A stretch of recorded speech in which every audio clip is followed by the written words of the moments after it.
Aligar, mi amor, la voz de la Liga Argentina por los Derechos Humanos. Unimos las luchas de los pueblos.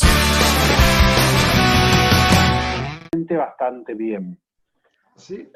De verdad tengo, hace un rato le decía a un compañero que a veces uno hace entrevistas como por política y ahora tengo dos preguntas muy sinceras, ¿no? Que me agobian o me conmueven mucho, ¿no? Una es, ¿cómo ves este proceso que para nosotros parece de fascistización o no sé, no me importa mucho el nombre, pero vemos un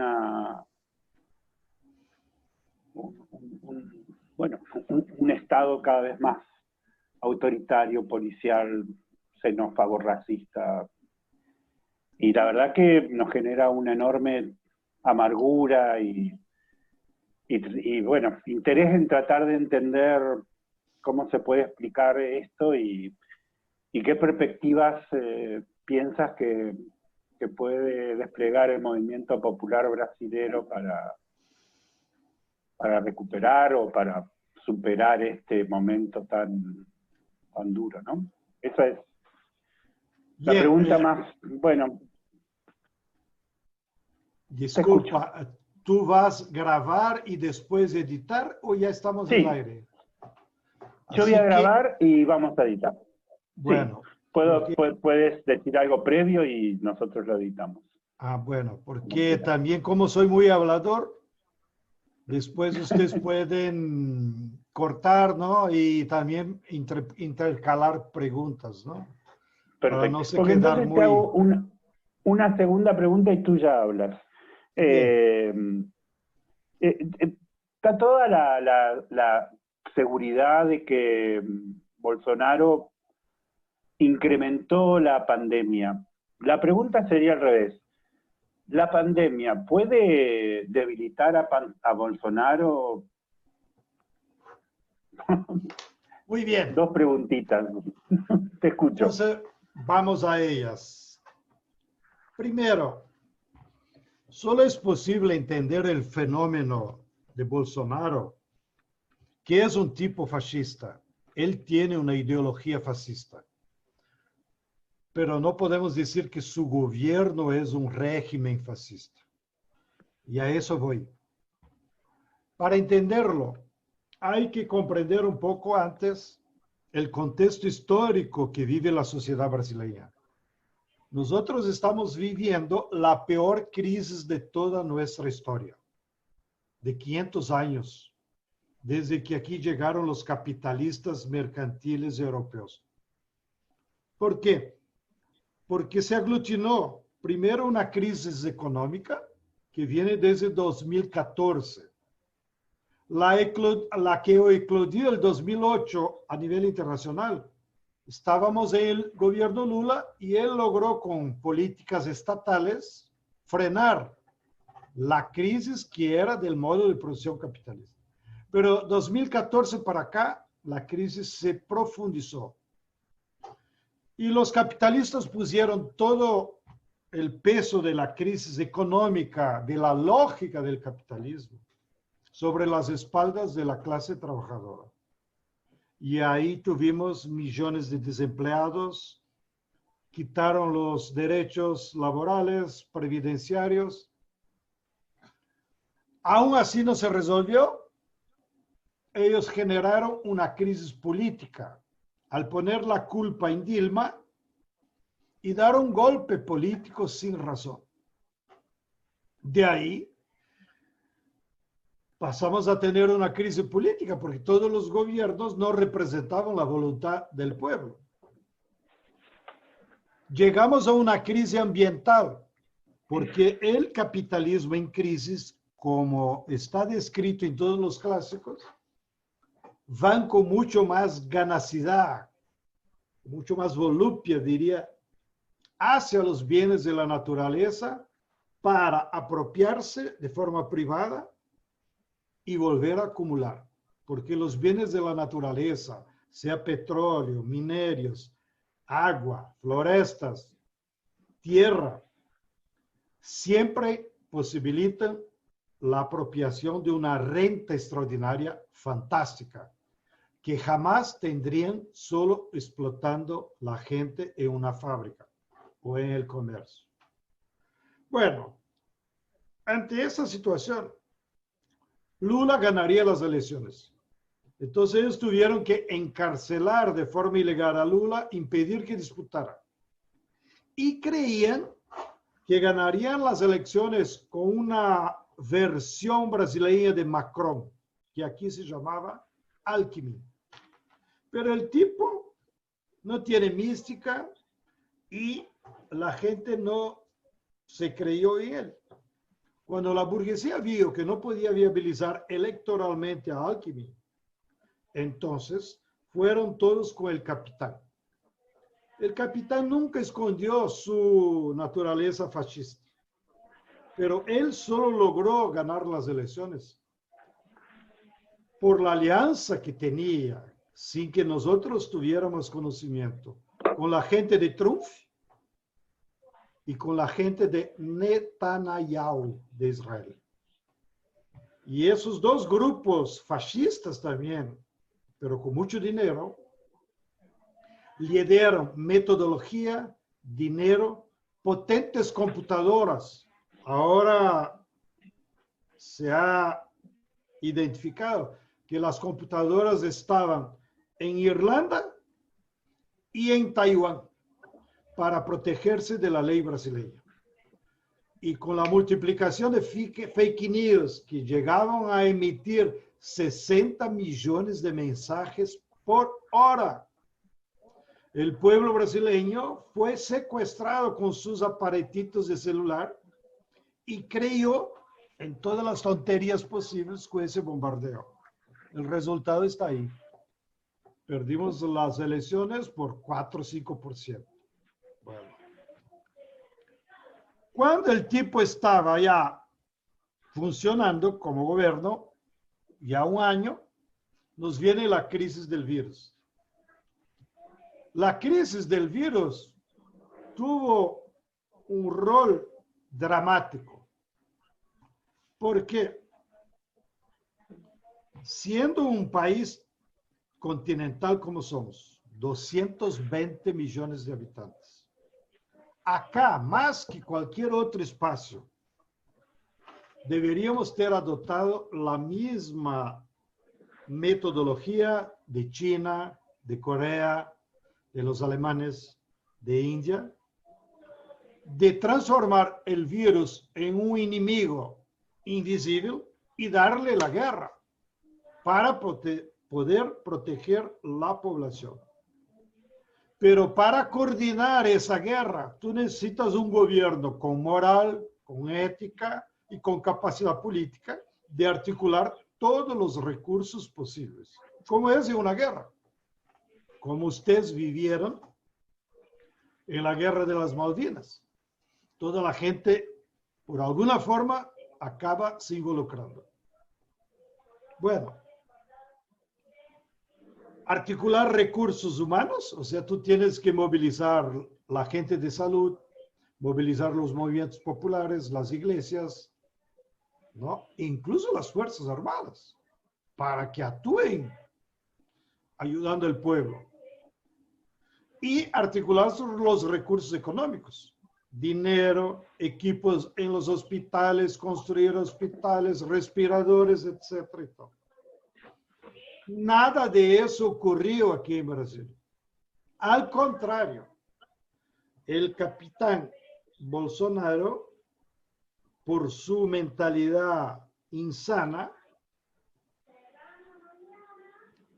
se sumó a Trump y desdeñó la enfermedad.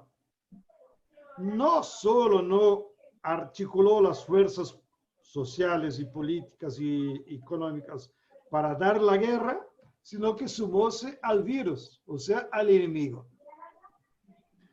Por suerte, todos los gobernadores se alzaron contra él. Y cada gobernador, como está más cercano de la población, y algunos alcaldes de las capitales Entonces, trataron de articularse por su cuenta. Pero la posibilidad de un gobernador o de un alcalde hacer frente a esa guerra está limitada. Sobre todo porque no tiene los recursos de dinero y de equipo suficientes para enfrentarlo. El resultado es esa tragedia que circula en las informaciones, no solo acá en Brasil, en todo el mundo. Ya llegamos a 39.000 muertos hoy, y todos los especialistas sobre la base de esas fórmulas matemáticas que ellos utilizan, es que llegaremos en el 27 de julio a 138.000 muertos. Mientras Estados Unidos, como ya llegó al pico, tendría a llegar hasta 137.000. Así que nos toca, lamentablemente, ser el país del mundo que va a pagar el más alto precio en vidas humanas ante esa crisis tan grave. Bueno, la segunda pregunta, aunque he contestado varios temas, es ¿qué consecuencias eso tendrá en la política? La primera consecuencia es que por lo menos hemos logrado una gran unidad entre todos los movimientos populares y entre todos los partidos de oposición. Entonces ya hay una unidad de las fuerzas organizadas contra Bolsonaro. Sin embargo, la característica de la crisis tan cruel y de la necesidad de la cuarentena quita la posibilidad de que la clase trabajadora, la amplia mayoría del pueblo, exprese su fuerza política en la calle, exprese su fuerza política en la sociedad. De ahí que, ya que no podemos hacer huelga, no podemos movilizarse en la calle, no podemos hacer tomas de predios públicos o tomas que representen presión política. De cierta forma, en ese periodo que tú estás me entrevistando, el pueblo brasileño está rehén del comportamiento de dos fuerzas: la burguesía y las Fuerzas Armadas. Las Fuerzas Armadas son las únicas que son una fuerza organizada, están armados y tutelan este gobierno. O sea, la única fuerza organizada social del Brasil que es una retaguardia real al gobierno de Bolsonaro son los milicos. Ellos controlan directamente todo el Palacio del Planalto, el presidente, el vice, el ministro de la Casa Civil, la Secretaría de la Presidencia y 8 ministerios. Además, tienen alrededor de 2.800 oficiales que están en el segundo y tercer nivel de gobierno. Bueno, entonces esa es la fuerza real que los sostiene. Pero ya empiezan a haber contradicciones. Nosotros que somos de izquierda, nos gusta manejar las categorías clásicas de la sociología y de los que los clásicos nos enseñaron. Y nosotros comprendimos que, a pesar de que las Fuerzas Armadas son un instrumento del Estado, pero sus familias hacen parte de la clase media como condición social. O sea, ellos no son burgueses ni son trabajadores. Son clase media, servidores públicos, tienen ahí sus sueldos garantizados, estabilidad, buena vida. Y la clase media brasileña ya cambió de lado. El 80% de la clase media ya está en contra de Bolsonaro. Entonces, eso ya demuestra que puede haber influencia en los cuarteles por las familias. Además de las tonterías que ellos dicen y que ahora vienen a público, por la prensa, por las redes, y eso los expone mucho a la opinión pública. Como decimos acá, utilizando una expresión muy gaucha, muy chula, la mierda en el ventilador se va a caer sobre la farda, más o menos así. O sea, ellos no están inmunes y empiezan a darse cuenta que los errores del gobierno del capitán, que son visibles, serán interpretados por la sociedad como errores de los militares. Entonces, algunas voces, aunque de la reserva, ya empiezan a manifestarse en contra de ellos. La segunda fuerza que lo sostiene, claro, es el poder económico, la burguesía. Del punto de vista político, la burguesía, en su mayoría, digamos 80%, por la manifestación de los empresarios y sobre todo por la línea política que adoptaron sus medios de comunicación. O sea, aquí en Brasil tenemos nuestro Clarín, que es Globo.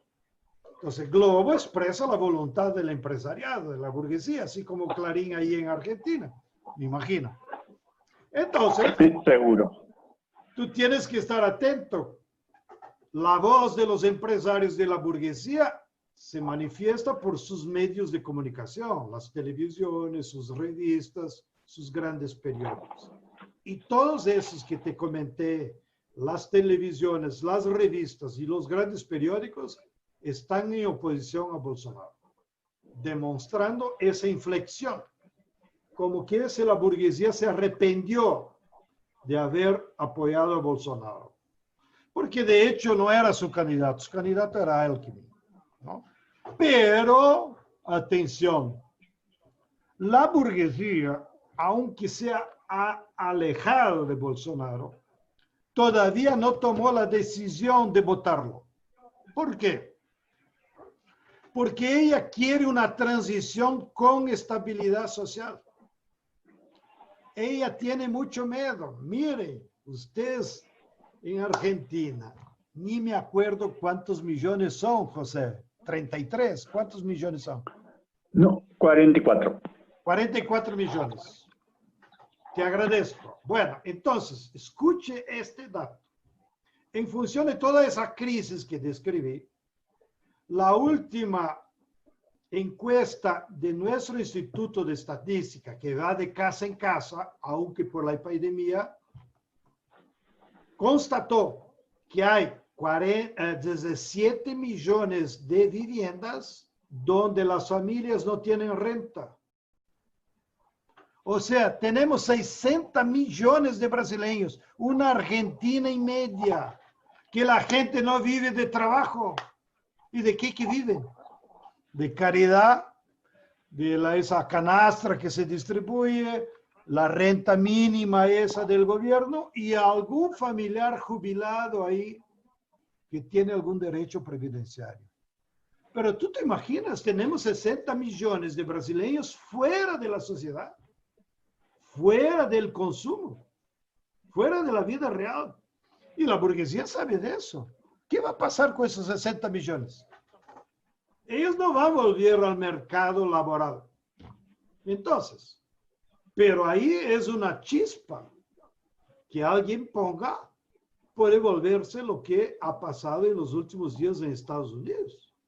Por lo menos por la juventud, los hijos de esas familias.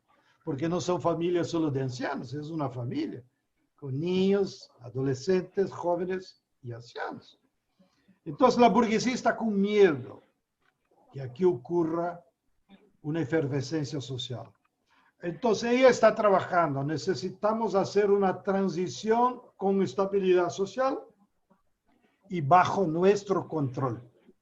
O sea, tenemos que tener que la puerta de salida sea la puerta de la derecha, no la puerta de la izquierda. Y en eso están trabajando. Entonces, están contra el Bolsonaro, pero nos dicen en sus editoriales, calma, despacio, así que logremos tener nuestra propia articulación alrededor de la derecha, lo cambiamos. Ayer salió una entrevista muy interesante en La Globo de Fernando Henrique Cardoso dialogando con un general y presentando que sí, que bueno, quizá la fórmula que se mantenga el vice, el general Morón, sería la salida menos dolorosa. Entonces, ya son los señales. Fernando Henrique es uno de los intelectuales orgánicos de la burguesía brasileña. Y entonces, para ir concluyendo ese pensamiento, nosotros como izquierda y como movimiento popular, estamos ahora rehenes del movimiento de los milicos y del movimiento de la burguesía. Pero ojo, estamos también tratando de hacer nuestras tareas, ¿no? Seguir en las redes sociales como estamos aquí, dando la lucha ideológica. Los que podemos, los movimientos, hemos impulsado muchas acciones de solidaridad, entregando alimentos, entregando canastras, ayudando al pueblo en los cuidados de la salud, porque el gobierno los abandonó. Acá no se hicieron testes hasta hoy. Son ridículos los testes. Quien hace son los médicos cuando el tipo ya llega enfermo. No hubo ninguna campaña de testes anticipados. O sea, tenemos millones de brasileños enfermos y no saben. Entonces, hemos intentado crear una especie de red de apoyo solidario en la salud, para que la gente se cuide, utilice máscara, se lave las manos, no vaya a los transportes colectivos, esas cosas básicas, ¿no? Y eso todo para ir acumulando fuerzas. En mi opinión, influenciado inclusive por esa ola de la juventud negra de Estados Unidos, el domingo pasado hubo manifestaciones acá de indignación, protagonizado por la juventud, por negros, por mujeres. Y eso es muy bueno. Eso demuestra que hay energías en la sociedad que están dispuestas a dar la batalla. Pero para masificar nuestra lucha anti-Bolsonaro, tendremos que tener un poco de paciencia, porque puede tardarse algunas semanas todavía. Pero este gobierno ya no tiene ni capacidad política, ideológica, ni representación social suficiente para sostenerlo a largo plazo. Así que sus días están contados, solo no sabemos cuándo que lograremos votarlo. Grande José, así son las cosas por acá. Muchas gracias. Podríamos estar horas hablando. Quería decirte que nosotros somos un organismo de derechos humanos muy antiguo, que ha luchado siempre por la libertad de los presos políticos. En mayo del año pasado estuvimos en Curitiba. Después ayudamos a que venga la hija de Lula a Buenos Aires. Y tengo la convicción que el movimiento popular argentino ama al movimiento popular brasilero. Creo que son dos pueblos que, más allá de las disputas futboleras, tenemos una relación muy, muy fuerte. Y bueno, creo que también los esfuerzos enormes que hacemos por avanzar en la Argentina pensamos que tienen que ayudar a América. Acá ahora hay una batalla política enorme por poner bajo control del Estado a Vicentino, una de las más poderosas empresas de comercialización de la soja, que, bueno, un escándalo lo que robó. Y aunque bueno, de una manera acaso exagerada, se está hablando de soberanía alimentaria desde el gobierno y diciendo conceptos que, bueno, fueron durante muchos años ni siquiera escuchábamos, ¿no? Después la vida mostrará si los podemos concretar. No somos ingenuos, pero creo que más que nunca nuestras luchas están muy unidas y entrelazadas. Así que te agradezco mucho. No puedo dejar de recordar hace muchísimos años cuando algunos de nuestros jóvenes iban a las escuelas del Movimiento Sin Tierra, tantos años que ni me acuerdo, pero bueno, tu aporte lo valoramos muchísimo y lo vamos a compartir con el Movimiento Popular Argentino, así que te agradezco enormemente. Les mandamos un abrazo y apenas se pueda, bueno, iremos por allí a tratar de acompañar en la lucha. Muy bien, José. Me alegro que hayas recordado que de hecho en Latinoamérica somos un solo pueblo, tanto por nuestras raíces históricas, por las mezclas que tuvimos de tantas generaciones europeas, afrodescendientes de los pueblos indígenas, que resultó esta nueva civilización, como nos enseñaba Darcy Ribeiro. Y adentro de esta nueva civilización, que todos somos hermanos, tenemos los gauchos, ¿no? Que vivimos más al sur y que por razones culturales también nos identificamos más. Aquí siempre hacemos esas bromas, ¿cómo sería bueno si fuéramos un solo país? Por lo menos en el Cono Sur podríamos ya tener el Papa, una selección con Messi, con Neymar. Seríamos campeones del mundo. Mujica lo pondríamos dar clases de filosofía. Y bueno, pero como tú estás en esa lucha tantos años, también me hiciste acordar las buenas articulaciones que hicimos entre brasileños y argentinos que permitieron derrotar la Operación Cóndor de la extrema derecha. Tenemos una deuda histórica con Adolfo Pérez Esquivel, con nuestro querido don Paulo Arnes, que ya se fue, ¿no? Que fueron los dos grandes en la lucha por los derechos humanos en aquellos duros tiempos de las dictaduras militares. Pero yo creo y veo que eres compañero, yo soy optimista. No, hay energías en el ser humano que nos da el ánimo, ¿no? El entusiasmo. Esos días en un diálogo como estamos ahora, un compañero ahí de la iglesia, ni sé si fue Boff o alguien, me acordó que ahora tenemos que cultivar el entusiasmo. Y él me dijo, entusiasmo, la origen de la palabra es la voluntad de Dios. O sea, cuando tú tienes entusiasmo, la palabra es la traducción, la voluntad de Dios. ¿Qué es en realidad eso? Cuando todo el pueblo se pone entusiasta, se genera una energía que nadie sabe por qué, pero que resulta en los cambios. Entonces, yo soy optimista. Yo creo que tenemos que cultivar el entusiasmo y haremos los cambios y nuestro continente será mucho mejor después de esa crisis. ¿Quién está en crisis? Son ellos, la burguesía, el capitalismo. Y nosotros vamos a construir un régimen postcapitalista.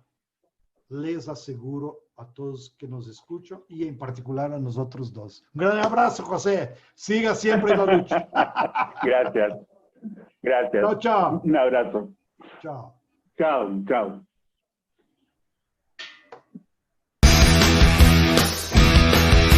Aligar, mi amor, la voz de la Liga Argentina por los Derechos Humanos.